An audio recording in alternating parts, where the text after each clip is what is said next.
Hey, how's it going? Mike from LI Flies Mike, and today we're going to be tying a Albie Zonker. As always, the full list of materials will be down in the description below, and we're going to be using the Mustad Classic 34007 SS hooks in size 1, and we're just going to get some monofilament thread on here. So now, with any sort of rabbit strip fly, it's always important to have some sort of way of preventing the rabbit strip from fouling. And we're going to be using the traditional technique of just building a stiff mono loop off the back here. So it's very simple using any sort of stiff mono that you can get your hands on, whether it's Mason's hard mono or this is some mono leader material for offshore leaders. And I'm just going to tie this on here and form a little loop. And this is going to help prevent the rabbit strip from fouling around the hook when casting. With any sort of albie fly, it's always important to prevent fouling, so you can have your best chance of catching as many fish as possible. So we are going to be using some pearl Krystal estaz here to start. We'll be tying some rabbit strip on here later, but we're going to start with some pearl Krystal estaz and just tie this on. And now we can go ahead and get our rabbit strip here and cut this to the right length. So this is essentially a saltwater version of the classic Zonker flies that you would see for trout with the rabbit strip tied. So what we're going to do is separate the material where we want to tie this in the back. So I'm going to tie this in right around where the hook point is. The whole idea is we're going to be wrapping this Krystal estaz underneath and then folding that rabbit strip back over and tying it. So we want to secure it back here. We're going to separate the material by pulling the hair, making it easier to wrap. And we want to keep our wraps pretty tight here so we don't end up with too large of a gap that's noticeable in the rabbit strip. So now taking some super glue, and we're going to be using the super glue here to essentially help lock down this rabbit strip. We're going to be using the super glue to help make sure that the estaz is durable in the long term. So now it's pretty simple. We just take our estaz, pull it tight, and wrap it forward. This is going to give us a nice flashy body underneath that we can then fold this rabbit strip on top. It's important to leave yourself a little gap behind the hook eye so we have some room to work with. We're just going to go ahead and cut this off here and then tie it nice and neat. It helps to pull back some of that estaz when you wrap on top of it, so you have a little bit more room to work with.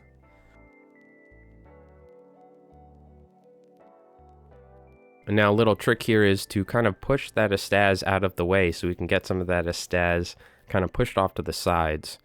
And then what we can go ahead and do is fold this rabbit strip down. Now I wanted to show you, there's two ways you can do this. You can just tie it straight on, and there'll be a slight gap in between the rabbit strip and the estaz. Now the other option, what you can do here is you can also then take some super glue. You have to be very careful, but we're going to take some super glue and pulling that estaz down, you can then apply it. And this will just make sure that the fly is more durable. The only thing is, putting super glue on estaz, it tends to soak a lot and it tends to spread. So you need to be very careful. It can potentially ruin some of the estaz. This is just an extra step if you'd like to make sure that the fly is more durable. Now we can go ahead and throw a whip finish in here. Essentially, it's just a saltwater variation of the classic Zonker flies for trout using rabbit strips.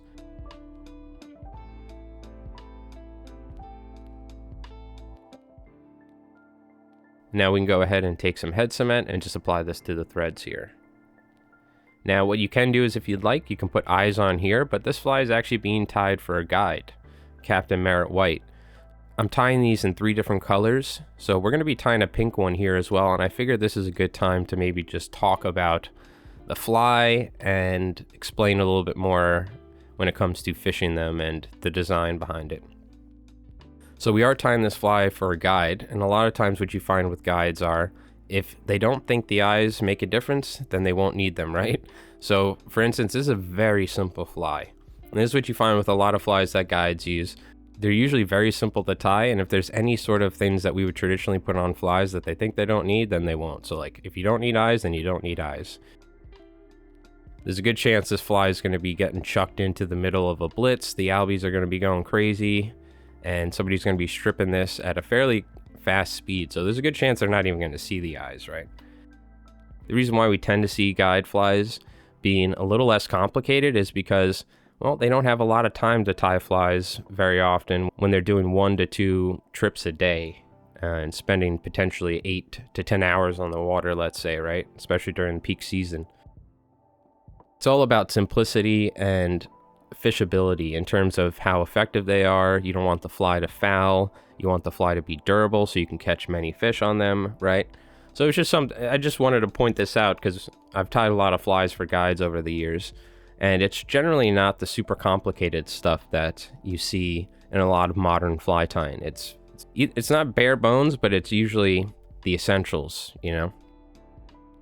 We are tying these in a variety of colors. We're tying these in white, we're tying them in pink, and we're tying them in a more natural color, which is kind of like a tan color as well. Now, with the rabbit strip flies, we are going to be making a more in-depth video. There is something to rabbit strip flies and hardtails, or Albies and Bonito. I don't know what it is, but ever since the 90s when I grew up learning fly tying and fly fishing and chasing Albies from the rocks, one of my favorite flies has been the Bonito bunny, and you see this a lot in Albie flies, especially older ones, a lot of rabbit strips being incorporated. And there's something about the rabbit strip that, I don't know, maybe for this sort of type of run and gun, fast-paced fishing, it really just it has a ton of action even when being stripped quick. We're going to be doing an in-depth video when it comes to rabbit strip flies and hardtails like False Albacore and Bonito, because there's definitely a correlation there. There's definitely something there where the fish really seem to love rabbit flies. Well, there we go, the rabbit strip zonker, a very easy, simple fly. You can tie a dozen of these in probably less than an hour if you have all the materials ready and you're good to go. Now, one thing you need to do is you need to check out Captain Merritt White. He's based out of Eastern Long Island, New York, out near Montauk, and especially during the fall season, he's a fantastic fly fishing captain and guide. He also does spin fishing as well. Shout out to Merritt for ordering flies over the years and being one of the great choices for guides when it comes to fishing out in Montauk. There's many awesome guides. We might need to do a video covering guides out in Montauk one day because there's some very talented and amazing fly fishers out there. So, well, thanks for watching. Again, my name is Mike from LI Flies Mike. We have new fly fishing and fly tying videos coming out every week. We have live fly tying on Fridays and early access for members. Well, have a great season out there this year. Go out and hit the jetties looking for some albies. And we'll see you on the next one. Tight lines.